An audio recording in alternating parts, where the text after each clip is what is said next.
Okay, hello everybody. And this week for this module, we're going to be discussing biodiversity. That is, we're going to be talking about the huge variety of living things on our planet.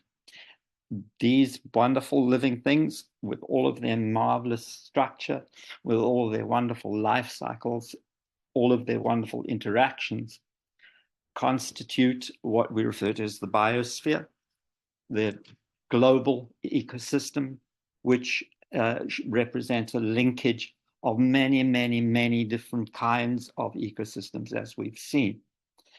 And remember what I've told you before. As soon as we start looking at complexity, we start talking about stability and resilience. But if we start to eat away at that diversity, if we reduce the diversity, as we'll see over and over again in today's class, we reduce the resiliency. And this is becoming increasingly important for us. We'll see several examples of what happens when ecosystems actually break down. So where did all the living things on the planet come from?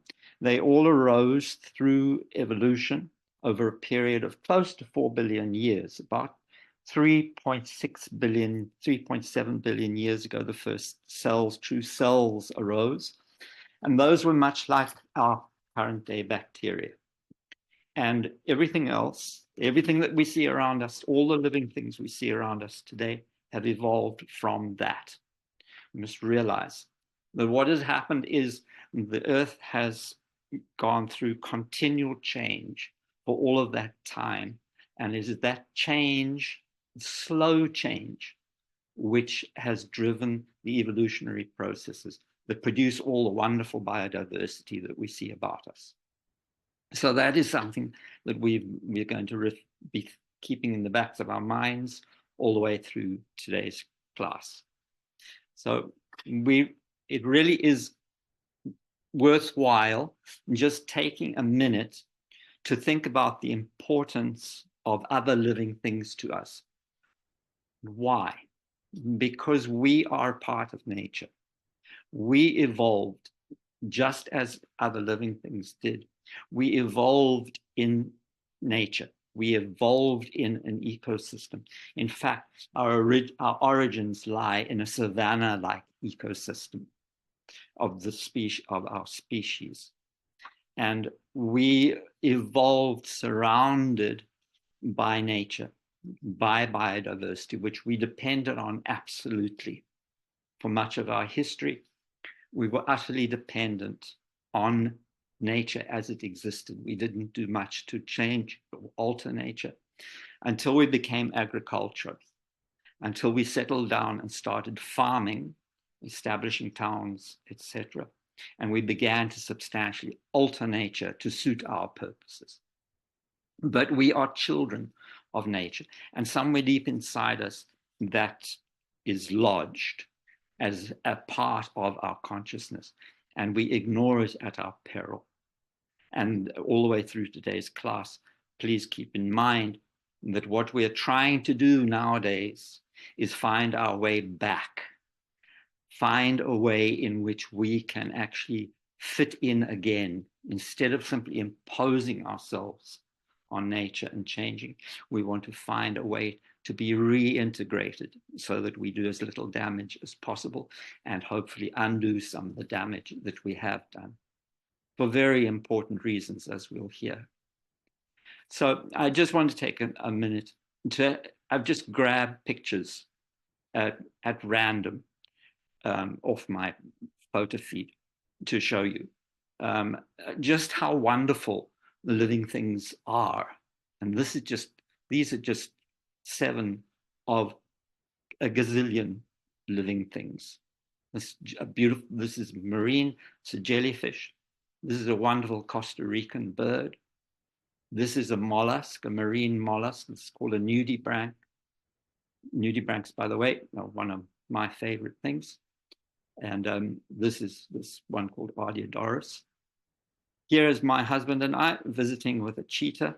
This cheetah is very much alive, by the way.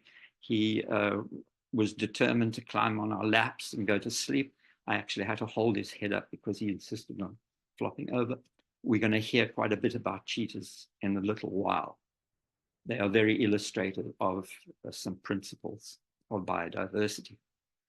A gecko, a really wild-looking gecko, a toucan from South America, and this beautiful blue orchid. Look at the variety of form here, and just think about the variety of ecosystems that they live in, the variety of lifestyles that these organisms are all occupying, and think about how they fit in with their ecosystem. If I was to take out these organisms, if I was to render them extinct, what impact would that be having on their ecosystem? Because we remember what we learned before. We learned that ecosystems are a complex mixture of organisms interacting with their environment, but interacting very strongly with one another. They are linked energetically, and in terms of biomass, they are linked through trophic systems, essentially through feeding systems. So what we see when we see a simple food web like this complexity, the interlinking, confers stability and it confers efficiency. This means, or even though we know that there are substantial losses of energy and biomass as we transfer from trophic level to trophic level, nonetheless, this kind of complexity minimizes those losses. It makes the transfer as efficient as possible. But this also implies that these organisms are interdependent. And these systems have been established over a very long period of time. They are relatively stable, but they are able to adapt to change as long as it's within reasonable limits. So go back and recall your trophic cascades module. So the important thing here is that if I affect one member of this whole food web, I'm going to affect everything else. So let's say, for example, that I take out the frog. I render the frog extinct in this ecosystem. What's going to happen? Well, first of all, grasshoppers are probably going to increase in number because the frogs are major predators of the grasshoppers. The grasshoppers increase, it is likely that the amount of grass is going to decrease. And that is going to have an impact because they are the primary producers. They're going to have an impact on everybody. The population of birds is going to increase because they're not competing with the frog for a prey item. Because the birds increase, the snakes might be thought to be able to utilize the birds because there are going to be more birds. But remember that the snake has lost a major prey item, and it may not be able to make up its deficits simply by feeding on birds. If I take out the frogs, I also remove a major prey item of owls. They're going to feed on mice more, and they're going to deprive other organisms of a prey item. Do you see what I mean? As soon as we take one element out, we take one thing out, we begin to see a rippling effect cascade through the trophic levels. We begin to affect the entire ecosystem. And this is what we, as human beings, this is what we are in fact doing to many, many ecosystems. We are reducing biodiversity. We're taking out species. And in doing so, we're radically affecting the functioning of these ecosystems. So in talking about diversity, we say species diversity. Biodiversity, in actual fact, consists of three legs. They're like three legs to a stool, right? That give it stability. And those three legs are, first of all, the species diversity that we've already talked about. That's one leg. And species diversity is the total number of different species, of the diverse species which are present in whatever it is that we're defining. It may be an area, it may be an ecosystem, or it may be a group of ecosystems, whatever. In a system that we define, it's the total number of different species of organism that are present. That's only one of the legs. The second leg is genetic diversity. And I'll explain that in a bit more detail, of course, in a minute. But what we need to realize is, in a single population of an organism, whatever it is, here we've got wildebeest on the Serengeti. Within that population, there is a huge amount, actually, in a healthy population, there's a huge amount of genetic variability. That even though they may look the same, their genetics are different. And that gives their population tremendous resilience, the resilience to change, as we'll discuss in a minute. The third leg of biodiversity that keeps it stable is ecosystem diversity. And that is the total number of ecosystems that exist within a defined area. And I'll give you good examples of that later on as well. And the reason for that is that an ecosystem represents the interaction of living things, the biotic factors, with the abiotic, with the non-living portions of the ecosystem, the soil, the water, et cetera, et cetera, et cetera. And the ecosystems actually interact with one another.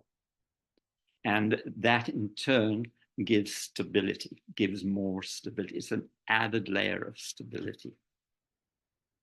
So let's think first about species diversity.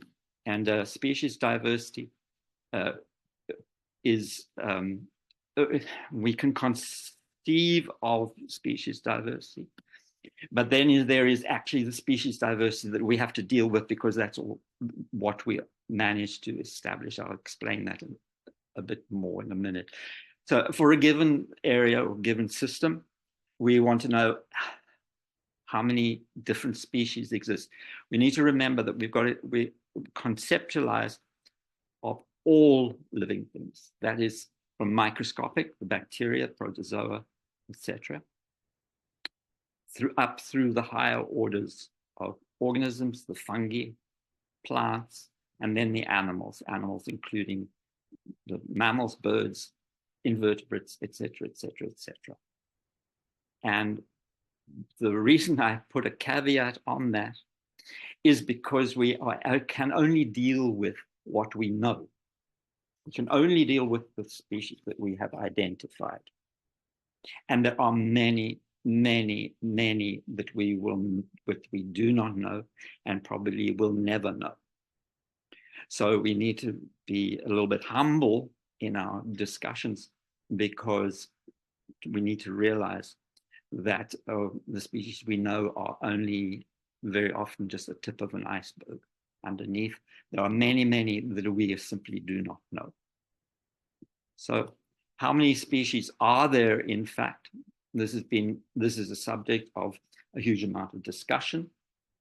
And again, I remind you that in these depictions here, what we're talking about is what we actually know.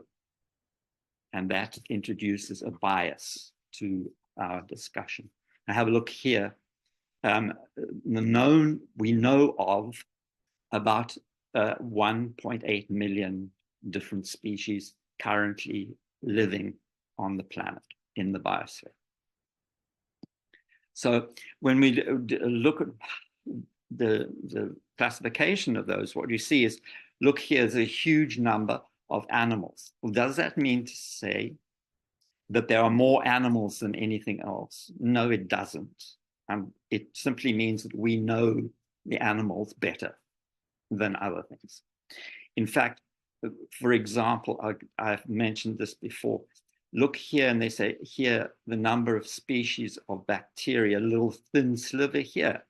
If we actually were able to identify all of the bacteria, it would probably occupy almost all of this pie chart, because there are thousands, tens of thousands of species of bacteria that have never been identified. We know that because we can look at their DNA in the environment. So the microscopic things, the bacteria and protozoa, things like that, we know actually very little about them compared to the number that there probably are. Animals we know best. Why? Because they're relatively easy. They're relatively easy to see and to classify. Same with the plants, although plants are interesting because there are many, many, many plants which exist in very small populations.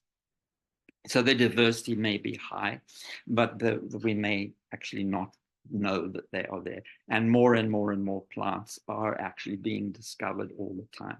So this wedge is increasing with time. Nonetheless, this is what we know at the moment, about 1.8, close to 2 million species of organism. Here are the animals, and you can see here, let's have a look, try to find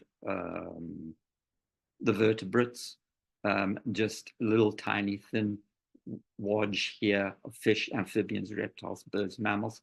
That's this green and greeny blue little wedge there. Those are the larger animals that we can easily see. Then all the rest, there's many, many, many invertebrates. But you want to know what this huge portion here is? It's the insects. The insects are the most successful of all of the animals in terms of their biodiversity. And they are keystone members of ecosystems all over the biosphere. And their diversity is absolutely enormous. But unfortunately, the insects are also almost uniquely amongst the animals under particular threat. And that is because of agriculture, and especially because of our use of pesticides. Even pesticide use in household gardens and everywhere has an enormous impact on insects and is reducing insect diversity tremendously. So, and at great cost to the ecosystems of which they are part. We'll see an example of something that happens when, when you reduce insect diversity.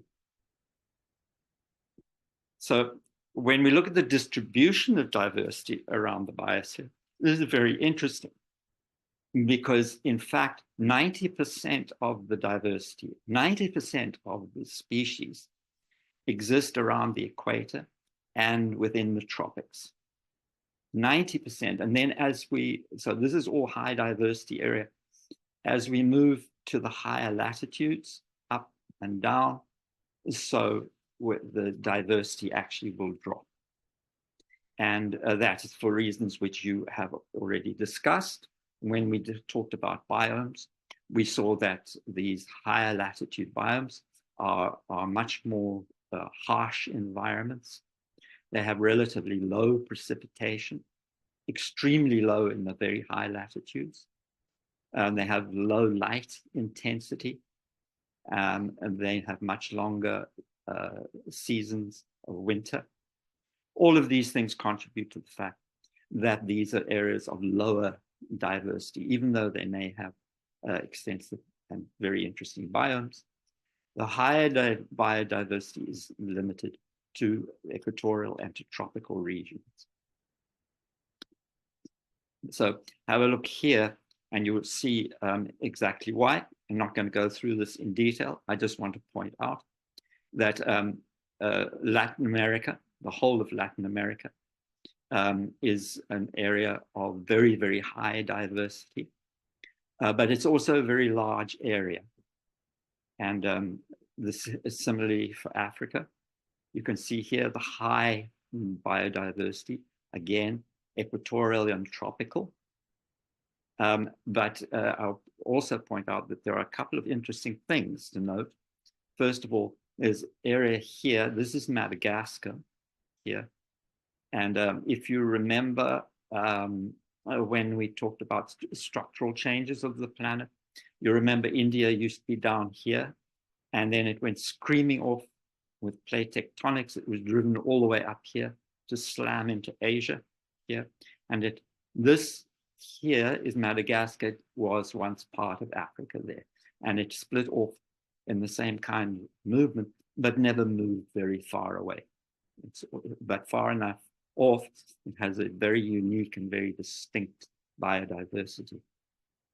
There is another area of very high biodiversity right down here, which is in the chaparral area, which I'll talk about again in a minute. But really, in terms of area, I've said this is a very large area. This is also a very large area.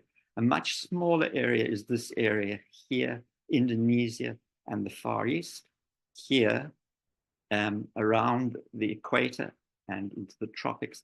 This is one of the biodiversity hotspots of the world. And in this area here, there was and has still obviously ongoing a huge burst of evolutionary development. Many, many, many, many new species arose here in this area. So this is an area of very high biodiversity.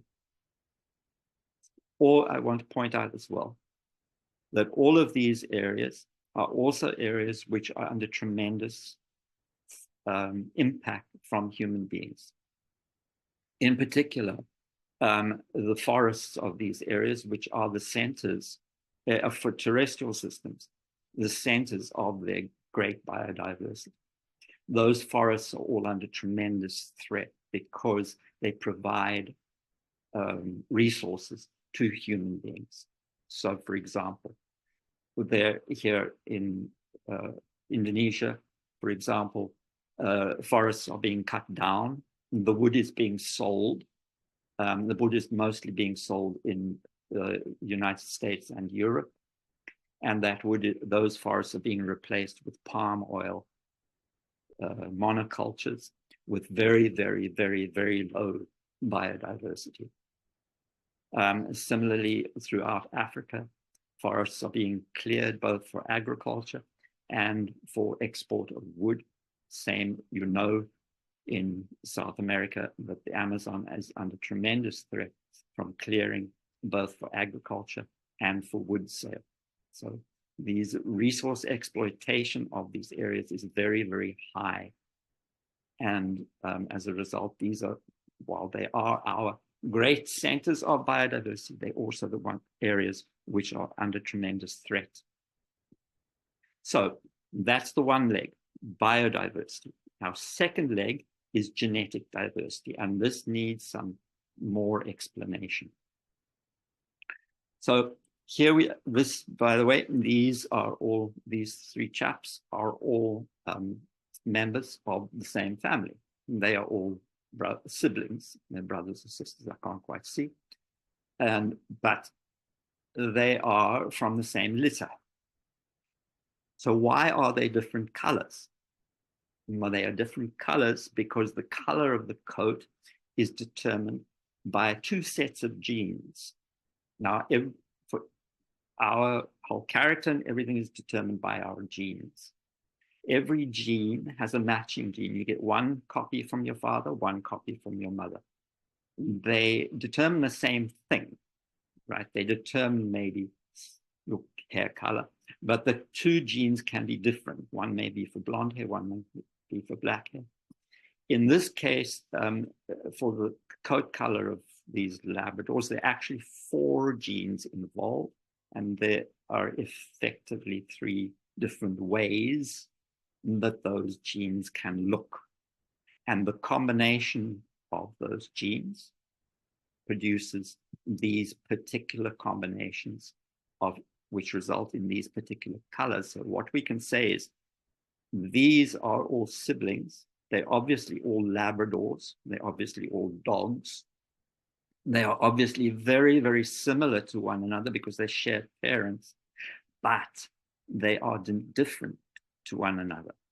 They are genetically different.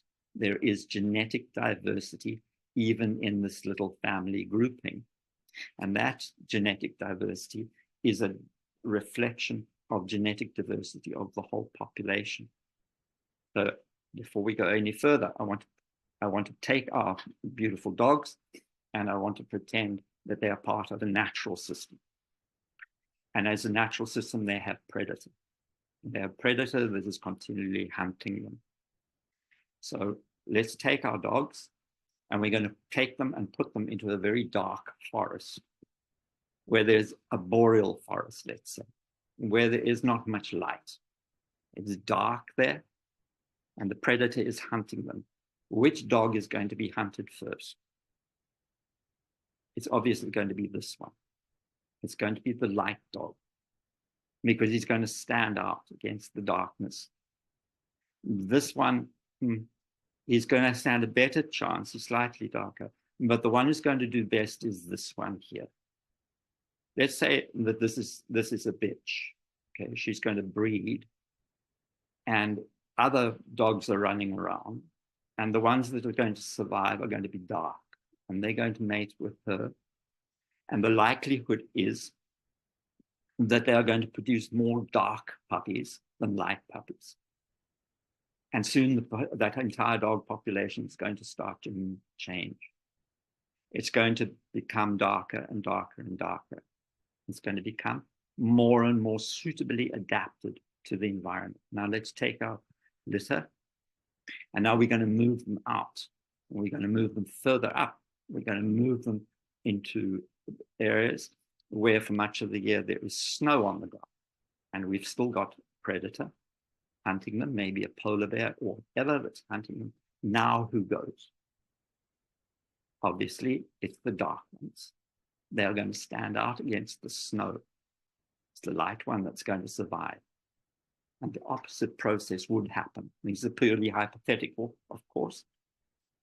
But in that situation, the light one would survive and would, over time, the whole population would tend to become lighter and lighter and lighter. Here's the importance of genetic diversity. Within any population, within any healthy population, there is a huge variety of genes. But if I think about, let's just think about one pair of genes, right, or something. Within a big population, over time, a lot of different versions of that gene can arise. They arise through a process called mutation. So let me explain, and then we can do the summary. They arise through a process called mutation. So let's say for any one gene, an organism will inherit 2 copies. And those 2 copies are a mix and match from the available variations within the population. So even when we look at our population, we look at the organisms, they may look similar, but there's a huge range of genetic diversity, and that is tremendously important because it means that any change occurs. Maybe climate changes slightly, maybe a new disease comes in, whatever. The chances are that there are members of the population who are going to weather that change much better than others. And as a result, the population acquires stability, even if some are lost because they didn't have the genetic predisposition to survive. Others survive because they did. So our population survives, the species survives because of its genetic diversity. So in summary, they may look the same. We're looking 3 Labradors. They look very much the same. They had genetic variability. And that variability was produced over evolutionary time by mutations of the genes, and that results in many versions of the same gene being available in a single population. And any one individual just gets a sampling. They can only carry 2 kinds on that gene, but they are within the population. Other individuals may have quite different versions of the same gene, doing the same thing, but slightly differently. So that variability is valuable because it means that the population is resilient to change. And the loss of diversity is tremendously dangerous because the population loses its resilience.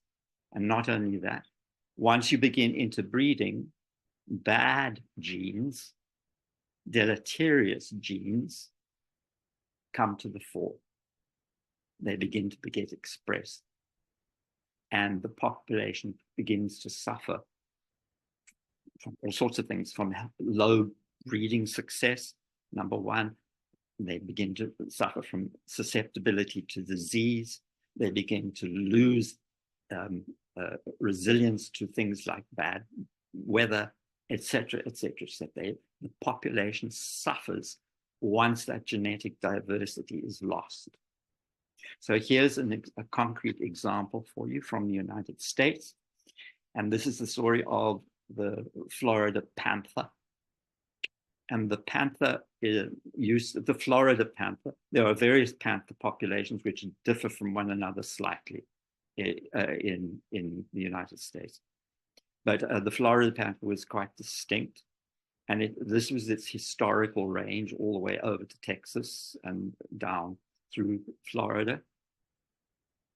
And it actually was a very diverse, genetically diverse population. But with 2 things, with hunting and with habitat destruction, it lost the entire range and became isolated to one little part of Florida. So you think about something really important. When you have a large population spread over a very wide area, the animals over here are likely to be genetically slightly different to those here.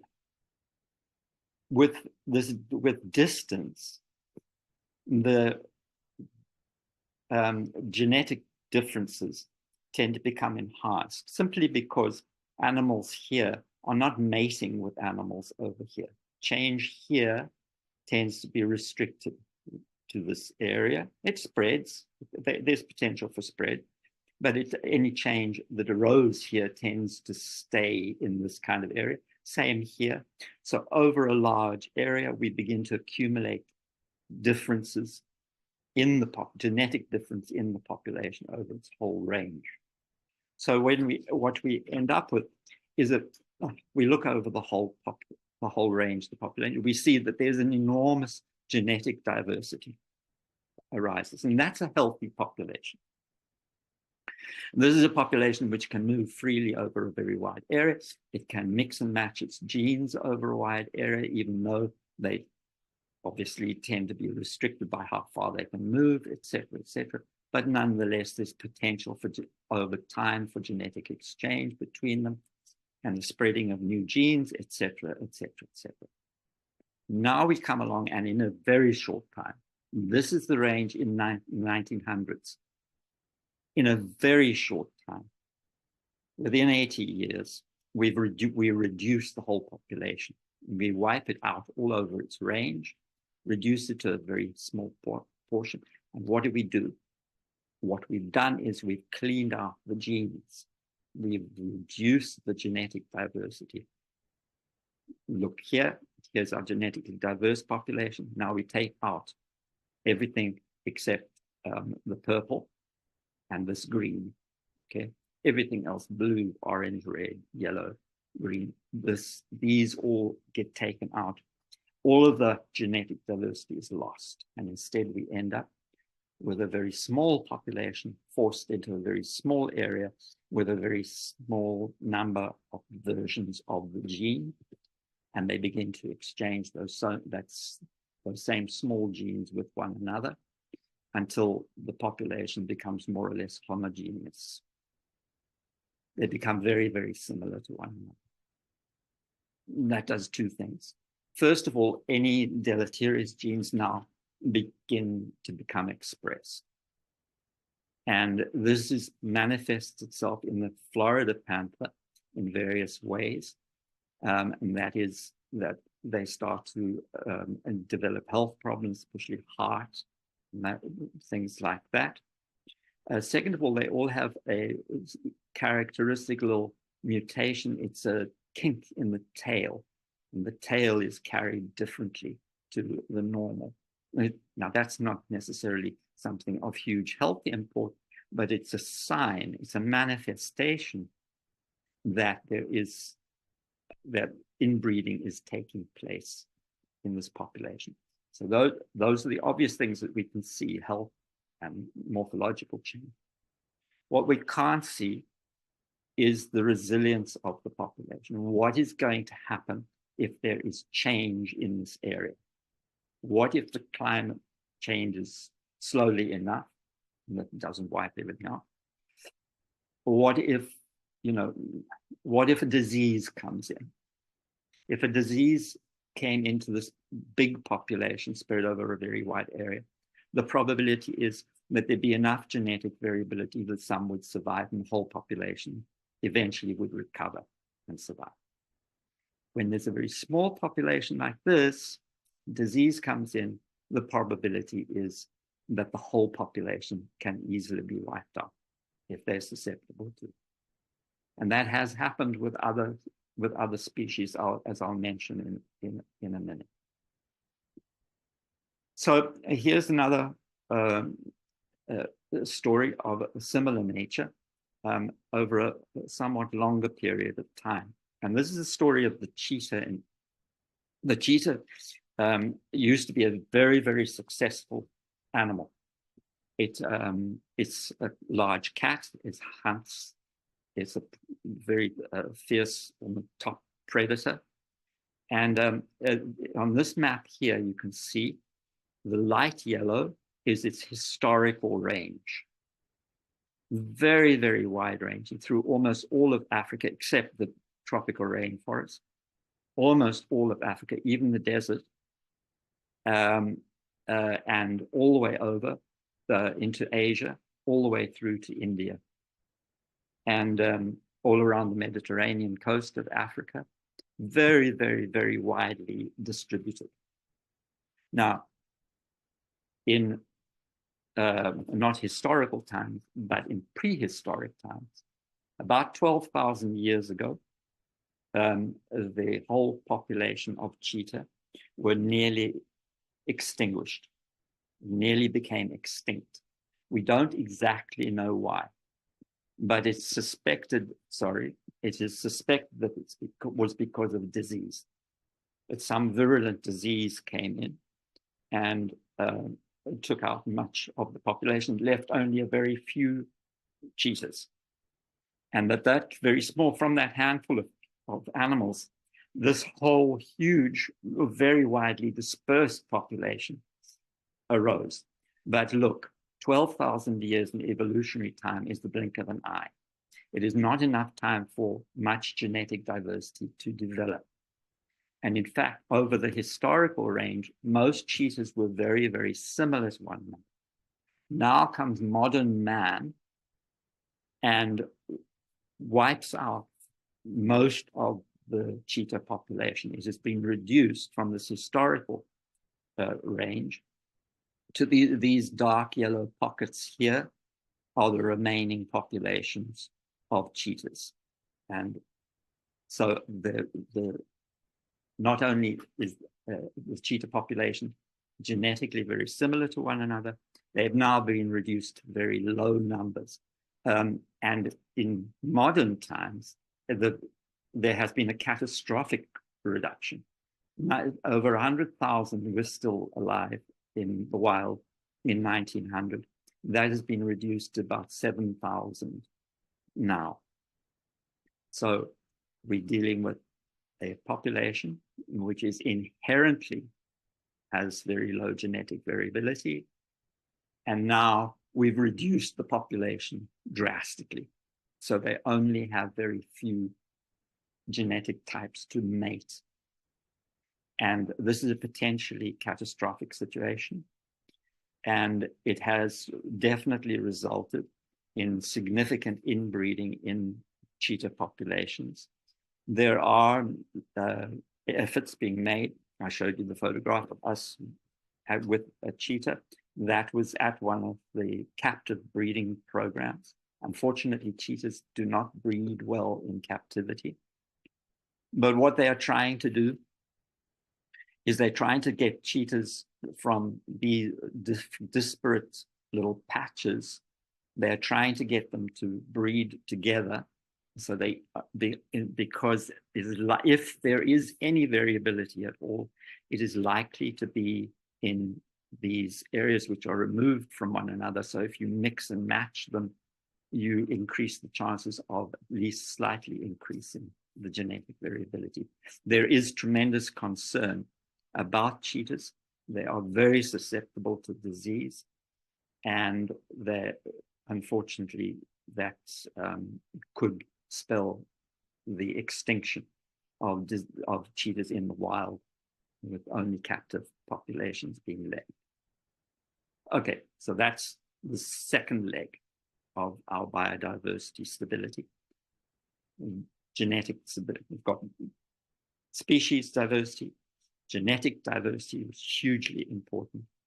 Now we need to think about something a little bit more abstract, and this is ecosystem diversity. And ecosystem diversity refers to the fact that within a given area, and often we often think about them as being contiguous with one another, there is maybe a huge variety of habitats and communities and ecological processes which link to one another. In other words, we have different ecosystems in a given area, but those ecosystems are not isolated from one another. They actually communicate with one another. They communicate both through the abiotic things and through the living organisms as well. So for example, let's just take an example, maybe a Hawaiian island. The Hawaiian Islands have, many of them have high mountains with tropical rainforest kind of situations, with all the diversity and everything that those tropical rainforests usually have. Offshore, they have coral reefs, also with very, very high biodiversity. Then they have many other ecosystems. They may have river ecosystems. Here's a sandy beach. Now let's just try and think of some of the links between the two. We'll just take simple, quick ones to think about. First of all, look at the sandy beach. How does it communicate with the coral reef? We'll just take one example, and that is turtles come out of the sea and nest on the sandy beach. It's important to maintain the sandy beach ecosystems because they are important turtle nesting grounds. And furthermore, the coral reefs offshore are very, very dependent on high quality water. There is runoff from land into the sea. Normally that is immediately diluted with seawater. There's not a major change of salinity that we're concerned about.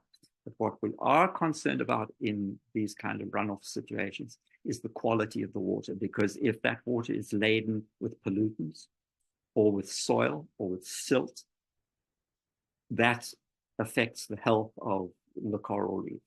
What maintains the quality of the water are things like the rainforest, the soils of the inland of terrestrial systems act as filters so that water flowing off, runoff from this island is clear, pure water and does not affect the quality of life of the reef.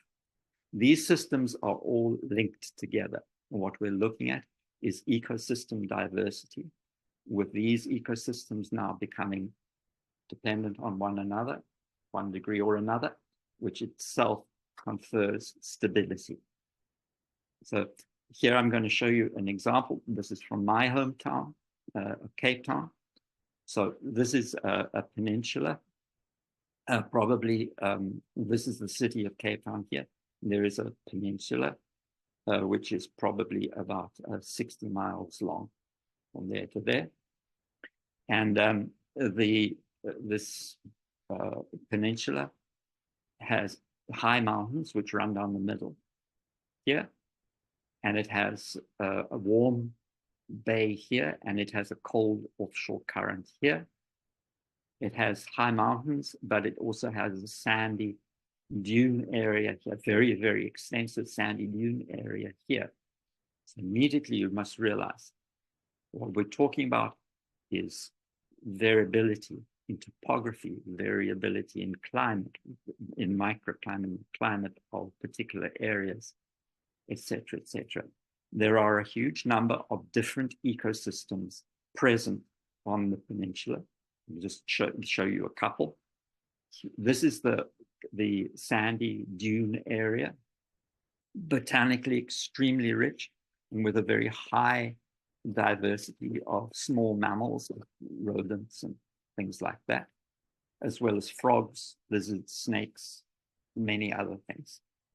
The high mountains have a very distinct kind of flora called the fynbos, which is a chaparral flora, similar to that which we saw in California and in Australia, not the same species, but the same kind of adaptations of the plants to the long, dry summer and the wet winter. Offshore, on the cold side here, we have these beautiful giant kelp forests, which are extremely rich marine systems. And on the warm side here, extensive sandy beaches and rocky shores. And this is where the famous penguins are, right here. So the take-home point being that we have, look through here, you don't need to pay attention to it, but you look here and these are designations for all of the various ecosystems and floral types especially, which are present in this relatively small area. And these ecosystems all talk to one another, and they confer stability on the whole area by the fact that they share resources, they share ecosystem resources with one another. So when we talk about these ecosystems, we need to realize that the ecosystems are not just things there for our entertainment, even though I will admit, as I'll emphasize in a minute, the aesthetic pleasure given to us by these ecosystems is tremendously important. It's one of the things which is hugely important to human beings, at least. But there is an increasing move in conservation circles to talk about ecosystems in the same terms with which those who wish to exploit those ecosystems talk, and that is in terms of their monetary value. Now, when we think about an ecosystem, about these ecosystems, you should realize that they provide us with benefits. And those benefits are real and they are measurable. And if they are measurable, so the argument goes, we can assign value to them. We can assign a monetary value to them. How much would it cost us, for example, to filter all the water that we drink in order to make it pure and potable? Well, ecosystems do that for us for nothing. We don't pay the ecosystems for that. But were we to pay them, here's how much it would cost. Similarly, and the coastal ecosystems like the wetlands on the Gulf of Mexico, off Louisiana, for example, they buffer us against hurricanes coming, against hurricane flood coming in, and against wave action from hurricanes. They buffer us. They stop damage from occurring. How much would it cost us to build systems which did that?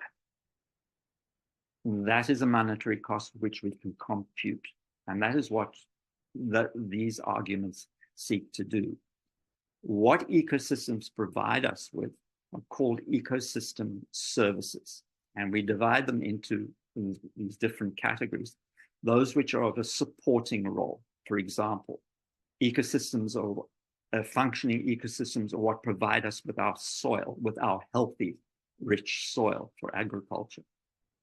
There is those healthy ecosystems which drive biodiversity and the stability of ecosystems. They provide habitat. All the oxygen that we breathe, where does that come from? It comes from the first layer of those trophic levels that we talked about, the plants that photosynthesize. If we were to pay for all of this, how much would it cost us? Just think about the oxygen. If we had to pay an industrial enterprise to produce the oxygen that we breathe, how much would it cost us? Similarly, ecosystems provide stuff for us. They provide us with our water, with a lot of our food, marine systems of fish,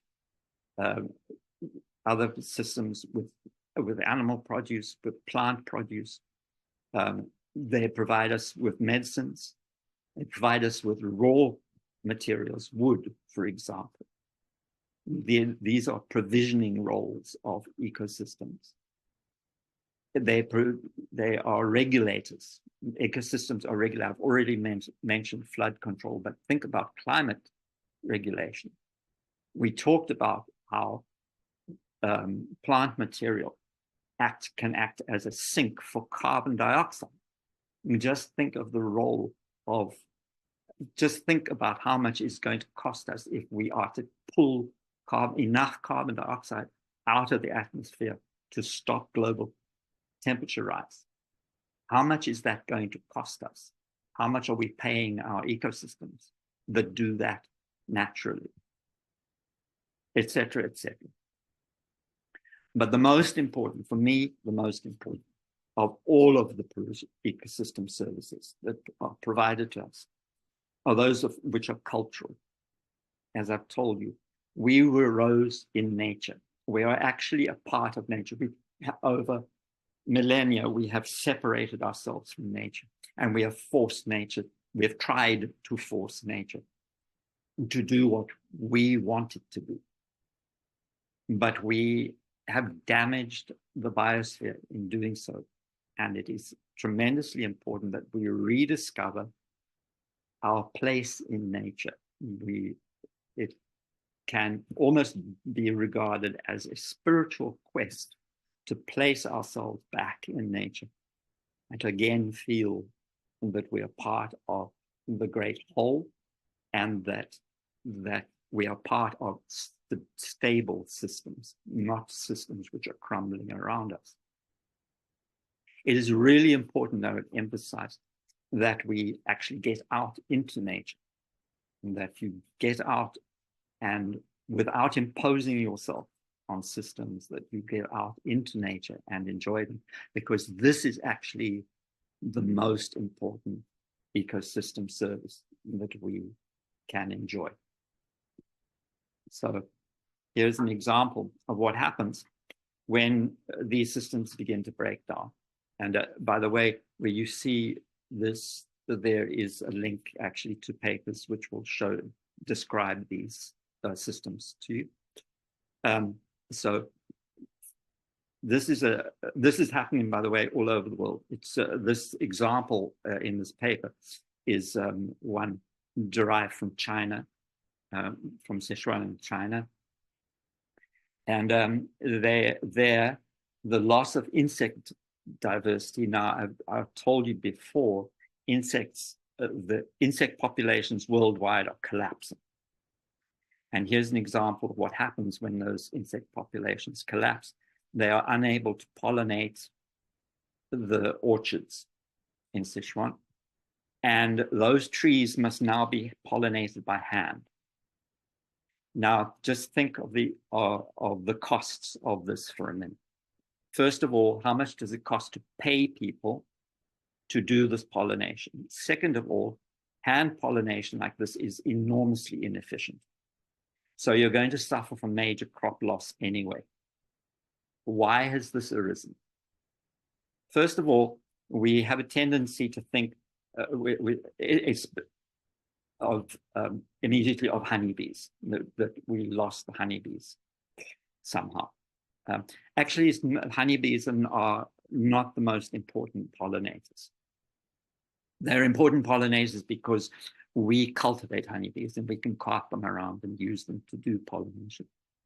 But the natural pollinators are a very, very diverse group of insects, and it's actually wild bees, most of them stingless bees, solitary bees, that are the most important pollinators. But moths, butterflies, all sorts of other things are also important pollinators.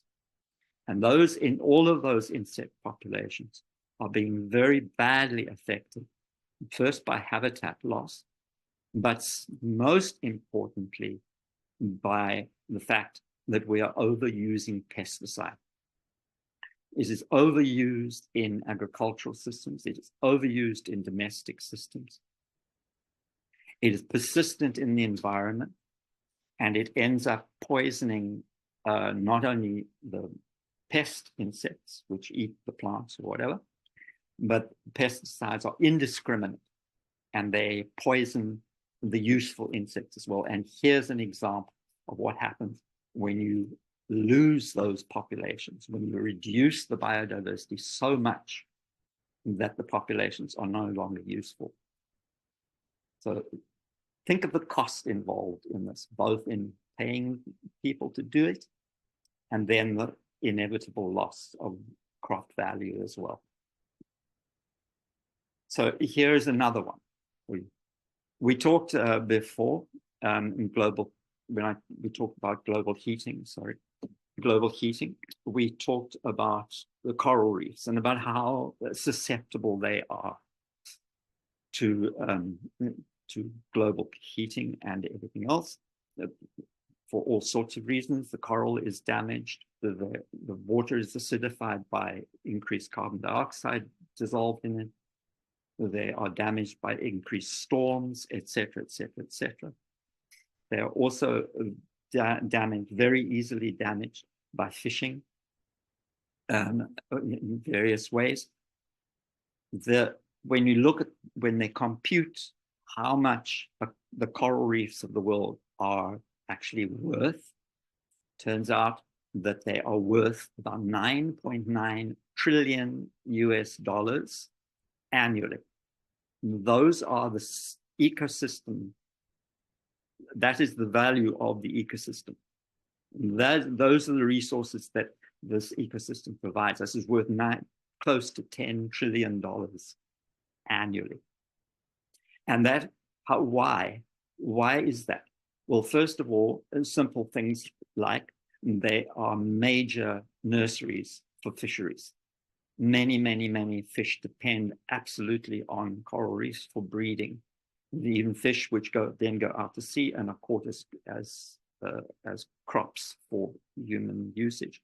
They also protect in coastal areas from hurricanes or those sort of events. They are enormously important in terms of tourism, simply their aesthetic beauty and the fascination of the reef itself is enthralling. And these are major draws for tourism and for science and everything. Lastly, the coral reefs are providing us with a huge range of pharmaceutical compounds. The sponges and all sorts of animals which live on them actually produce compounds which are extremely useful as antibiotics, as anti-tumor agents, and all sorts of things. That is an enormous amount of money, $10 trillion annually from something which is doing it, which would provide those services to us just as a part of its natural function. So here, this is from this very important paper. You can read it if you wish to.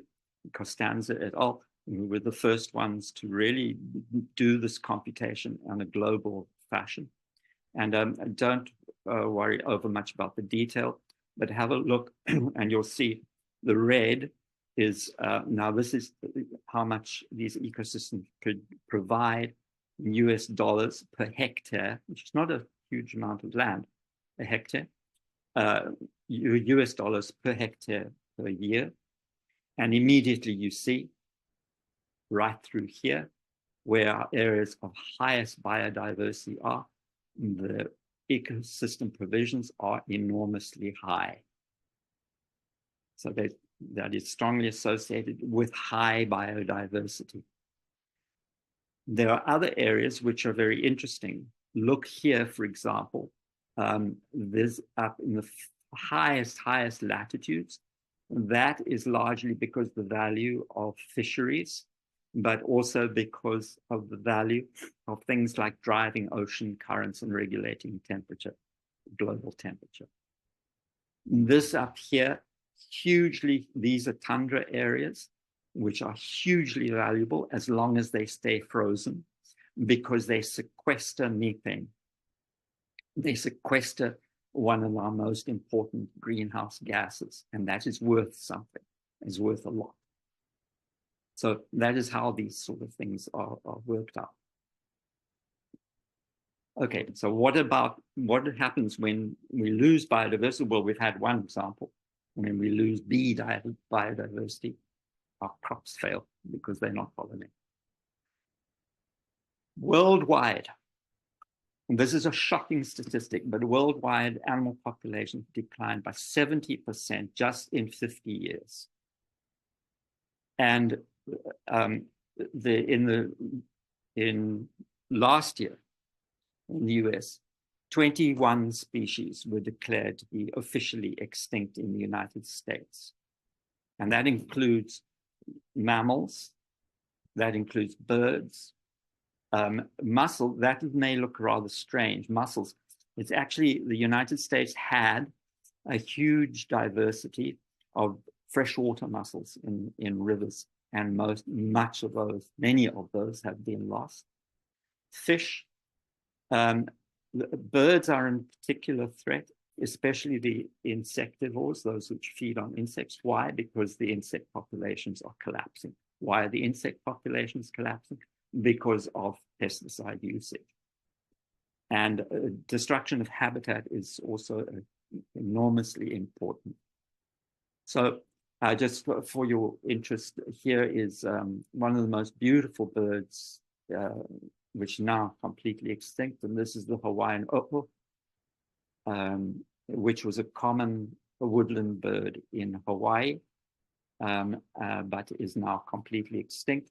And that is largely because of the importation of malaria mosquitoes, mosquitoes which have malaria, which infects birds, not humans, but it infects birds. Also because of habitat destruction and various other things. Cats is a major thing in Hawaii. Mongoose. These are all things which have been imported to Hawaii, which have affected the populations there. Anyway, the OO is no longer alive anyway. So this, I refer you again to this paper of Costanza. You can read it if you want to, but it's not necessary for the purposes of this class. But his final figures are really important because worldwide, global ecosystems, he suggests that ecosystems worldwide provide us with $33 trillion annually in ecosystem services. So that is about equal to the total global GDP, gross domestic product, of all the countries of the world put together per year. And our ecosystems are providing us with an equivalent amount of money. If we destroy our ecosystems, we're going to have to pay for the services that they used to provide us for free. So this also raises this question, who pays? When these systems start to go wrong, when we start suffering the ravages of global heating, who pays? Well, in fact, of course, it is really the poor countries that pay.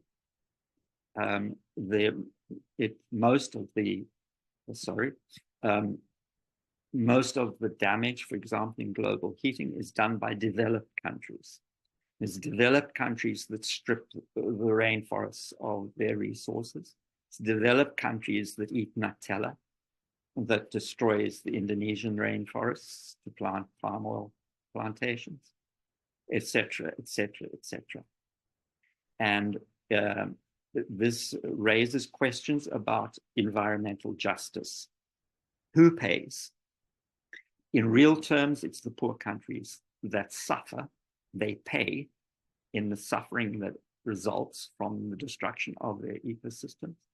We do too, but in the developed countries, we evade the real consequences by stripping more from the poorer countries in order to create systems which avoid the effects. For example, our temperatures are going up. They're going up prodigiously in our cities, all over the United States. And what do we do? We put in better and better air conditioning systems. We pay more and more and more for the electricity that we use. We pump, in producing that electricity, we pump carbon dioxide into the atmosphere. Who suffers from the effects of global heating in terms of heat waves, in terms of human mortality? Poor countries who can't afford air conditioning. That's just a simple example. 79% of historical carbon dioxide comes from developed countries, not from the developing countries. Please, here's a paper for you if you wish to read more about that. So, how do we protect? What do we do about this problem? Well, first of all, we can establish protected areas in order to conserve as many species as we possibly can, and especially to conserve threatened and endangered species. These areas can, if we are able to restore wider areas, then those protected areas serve as seed areas from which those areas can be repopulated. Second of all, very important that we establish captive populations who are maintained in situation of safety and where we can sample, where we can understand their genetics, for example, better. And very importantly, that this goes to 4, that we conserve genetic resources, that we, in addition to maintaining living populations, that we actually sample them and maintain databases of their genetic structure and actual sources of their DNA. Worldwide, we need to preserve natural habitats. That is probably one of the most important things that we can do, apart from stopping polluting natural systems with pollutants and with poisons like pesticides, etc., etc. And very importantly, we need to move towards a worldwide moral reckoning with working with nature, using sustainable practices. In a later class, we will talk about sustainability, and we will also talk about environmental justice. How do we live with nature rather than by imposing ourselves on nature? This is the very meaning of sustainable practices. Okay, so with this very important thing here, establishing protective areas and preserving natural habitats and conserving genetic resources, etc., etc. Let's go somewhere where this is actually being done. And I want you to go with me back to Africa In fact, we're going to go to Southeast Africa, and this is the country of Mozambique.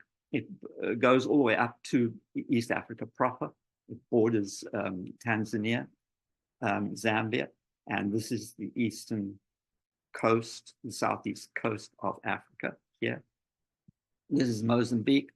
It's a very large and very, very beautiful country with a wonderful people, but has been absolutely torn apart by war for many, many years. There was a terrible war with South Africa, and then a civil war in Mozambique, right the way up till 1992. The civil war ended in 1992.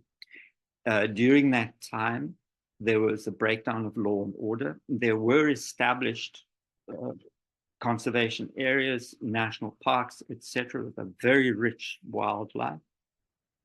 But during the civil war and the breakdown of law and order, many of these areas were not regulated. They were poached. People were desperately poor and were starving. So naturally, they poached for meat and everything else. And the wildlife in many of these national parks became decimated. We are going to visit one of them. Here's where Mozambique is in Africa. Here's the structure. Very long coastline, often with mangroves and coral reef along the coast. Interior, here is where we're going to go. This is Gorongosa National Park. And Gorongosa is, I've never been, but it's a very beautiful area. And you've already seen it when we talked about biomes and you watched the movie of Rob Pringle. That is Gorongosa National Park that he was in. So Gorongosa had already been established when the Civil War broke out, but it was absolutely decimated during the Civil War. Much of the wildlife, especially the large mammals, were wiped out. And they have been working since 1992 to repopulate. And it is an area of fervent research, not only because they're looking at the wild populations, but because we're watching to see how reclamation actually works and how it proceeds. So I have not set this as a required exercise, but there is an interactive map. Let's go see if it works. Yes, it does.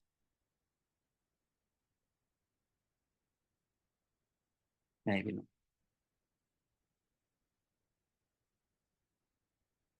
Yes, there you are. So yeah, this is not a required exercise, but you can do it if you're interested. I encourage you to do so. So let's have a look, and there's things you can click to find out. And here it is here. Shows you there. This is the park itself. And it shows you various aspects. Here's the park. These are the park boundaries. But it sits in the middle of a sustainable development zone. And this is an area where sustainable farming practices, sustainable hunting, et cetera, is pursued. So this is if you like, a protection zone. Remember that the boundaries of a national park are not necessarily respected by the organisms that live there unless it's very heavily fenced, which is often not practicable. But when it's surrounded by a sustainable zone like this, it can interact with populations in the area. So there are many different ecosystems within the park. Again, we go back to this is a lake area, which is present there. I'll show you here. And there are floodplains, wetlands all around. There are river networks. There's beautiful limestone features. There are little mountains, granite mountains, which are huge range of ecosystems. Again, this is ecosystem diversity. These ecosystems don't sit alone. They talk to one another. They interact with one another, both through the organisms and through their actual physical structure, their geology, etc., etc. So now I've got to try and get back to my okay. So go to that if you're interested, because now you're actually going to go there. And what you're going to do is all the way through the park, they have set up cameras on the path in the bush, in pathways and everywhere. These cameras respond to movement and they flash a picture of what is passing by. This is a citizen science research project. We're actually going to go there and we're going to have a look at some of the pictures. And what you do is, here is a typical, this is typical here, this is a typical kind of picture. And you will try and identify the organisms that you see in the picture. And so let's see if this works. Again, I'm probably going to have to wait a little while. Okay, so you've opened up. Now you can, what you can do, you can see here, there's an antelope sitting staring at you. You don't know what kind it is. Well, have a look around. Here in the background, here is another one here. So now you are going to try, and you're going to try and identify these. So first of all, you just by looking at it, you know pretty well this is an antelope of some sort, but you don't necessarily know what it is. Have a look through here and see what kinds of antelope can you see here. If you're stuck, you can look here.